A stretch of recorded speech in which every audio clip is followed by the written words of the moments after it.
We are in the midst of what appears to be a colossal and history-making blackout. Not just this city, but to massive points north and west, as far west as Cleveland, Ohio, and as far north as the Canadian cities of Ottawa and Toronto.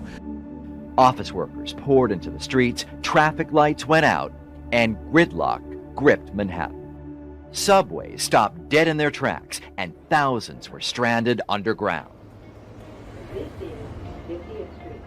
You're listening to an American Red Cross in Greater New York podcast. Hello everyone, this is Michael DeVolpierre, Communications Officer with the American Red Cross in Greater New York, and I'm proud to welcome you to a new season of our podcast. Over these next few months, we'll deliver a series of episodes, each one looking at a different disaster from the past 20 years that either impacted our country or our city. Today we'll remember one of the most significant power outages in recent memory, an emergency that put our great city to the test. On August 14, 2003, the Northeastern US and parts of Southeastern Canada, an area with a population of 50 million people, lost power. In New York City, it would last more than 24 hours. The summer heat, hours without electricity, communications disruptions, and memories of 9/11 brought about a host of worries and hazards. But New York City came together. In this episode, we'll be hearing from some of the agencies and organizations, including the Red Cross, tasked with keeping New Yorkers safe. Given the fear and anxiety experienced by New Yorkers during this historic event, information was critical. As is the case in so many emergencies where power grids go down and lines of communication like cell service and television are disrupted, radio stations became invaluable tools for helping keep New Yorkers informed and calm during the blackout. Now, we'll hear from 1010 WINS reporter Glenn Shook, who was working downtown at City Hall when the lights went out. You know, people compare events to 9/11 a lot of times, which I don't like. In my opinion, there's not much that can ever compare to that. But, you know, in terms of the fear and in terms of, you know, why did this happen? Was it, you know, there was some talk initially, you know, was this some kind of a terror thing again? You know, was this someone else taking out an electric grid so they can come in and attack us in the night? Or believe me, there was thoughts about that a lot. And this is before social media was very active, you know, Twitter, Facebook, it's certainly not Instagram, things like that. So it was more people on the street fearful in terms of 1010 WINS playing a role in trying to keep people calm and, you know, where they could go for assistance and what Con Ed was saying and when they thought they'd get the power back. And that was just comforting New Yorkers again in terms of getting them the information they needed, and proved to be important that I was there and I stayed there through the night. You know, that's an obligation we have to get the information out through times like a blackout or the pandemic, and people rely on us no matter how they're getting the news from, whether it's their phone or they're in their car or whatever. So we take it very seriously. We realize that we feel that it's a responsibility that we do a good job, because people are coming to us even from around the country to get the most accurate and unbiased information. For the Red Cross, where safety and preparedness are so important, it was essential to disseminate information about our services and share many of the risks brought on by the blackout. Longtime Red Cross public affairs volunteer Bob McGrath spent much of his night in the Red Cross Command Center on the west side of Manhattan. We were also getting direct calls in from people who said, hey, I'm stuck in my apartment and I don't know what to do. And they ended up calling a Red Cross, and we would try to give them advice, get them to emergency responders if they needed, or in some cases, send our team to them.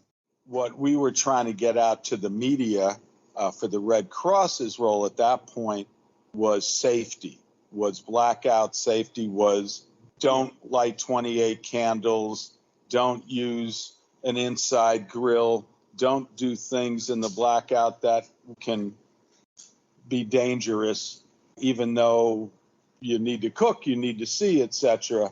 And we were trying to get that word out, and primarily getting that word out was done through radio interview. So I did a number of them. You know, it was pretty constant over the course of the evening and into the early morning hours. 4 a.m., I drive down to the village, and my mother lived down on Bleecker Street. And I walk up her apartment, the elevator's down, lights are out in this big apartment building. I walk up the 4 stories, get to my mom's apartment. He opened the door, and it was like a seance was going on. There were candles everywhere. I'm like, my mother's like, "Oh, I heard you on the radio, Robbie." I'm like, "Yeah, Ma, can we put like these candles out?" Sharon Hawa, who was also at our command center, helping to coordinate Red Cross assistance, remembers tracking what was occurring and dispatching relief. So I went from managing the incoming teams of people that were coming in the ERVs, the emergency response vehicles, to helping out in the emergency communication center, keeping track of all of the fires that were coming through the dispatch. People were using candles to see at night, which would catch a curtain on fire or bedding on fire. And I remember it just turning into this nightmare situation where it was nonstop. Like it was like a wildfire happening in the city. There were over 60 residential fires that night. It was just, I'd never heard anything like that in terms of seeing the response. And it really, the city was, I thought, very close to real, this was a disaster, but with those fires, real disaster. Of course, the FDNY was at the front lines of all those fires occurring across the city. Here is Chief of Department Thomas J. Richardson, who worked out of Crown Heights, Brooklyn at the time, discussing the difficulties his team faced throughout the night. The borough of Brooklyn alone had 25 working fires in a 24-hour period. That's a lot for one borough. Typically in the city, we get between a dozen and 20 fires citywide for a 24-hour period. We staffed up. I know that the job that night, we added extra people onto the engine companies to make sure all of our engine companies had 5 firefighters. We were so busy that we were sending sometimes single units to incidents that we normally would send multiple units.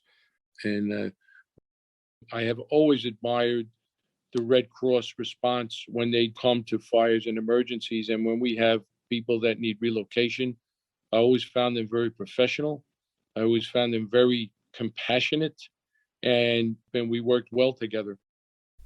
Across New York City during the blackout, everyday services and life really were severely disrupted. Subways were stopped in their tracks, people were stuck in elevators, you couldn't take cash out from ATMs, and communications networks went down, causing a host of issues for the general public and for the different organizations responding to this emergency. One of the problems was the communications, including PD and fire, were very limited. As I recall, the blackout had an impact on emergency response communications, so it was not an easy haul on the 911 system or the responders. Here's Thomas Richardson again from the FDNY. Communications-wise, the radio was very, very busy.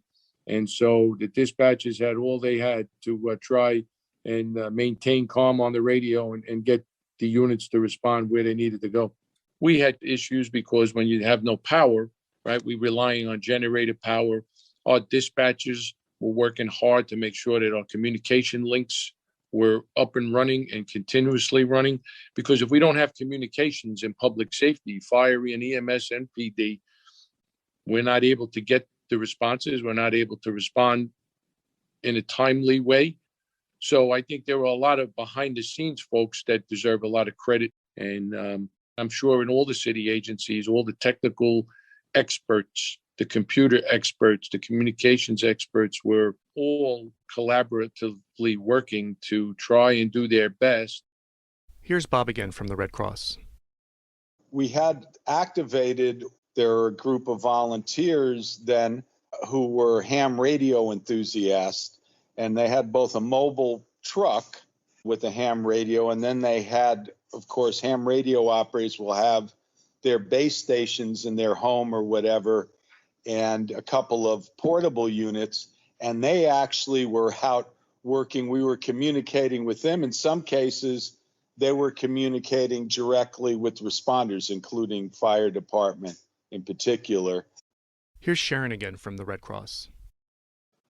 I remember us needing to get a whole bunch of quarters because it was prior to the mobile phone explosion. So the only thing that was working were landline phones. And so we had to get rolls and rolls and rolls of quarters to give our responders so that when they got to the field, they would have to find a payphone and call into the emergency communications center and give us an update on the response. And that was a pain for them too, because I mean, if anyone is from New York City, they'll know that back in the day, like 1 out of every 10 payphones actually worked. During the blackout, in addition to emergency assistance following all those fires, the Red Cross also deployed volunteers with water and ice to transportation hubs across the city to support stranded commuters.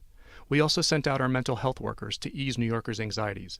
And as the night went on and the city grew darker, volunteers helped distribute water, snacks, and meals, as well as light sticks, batteries, and flashlights to strategic locations across New York City.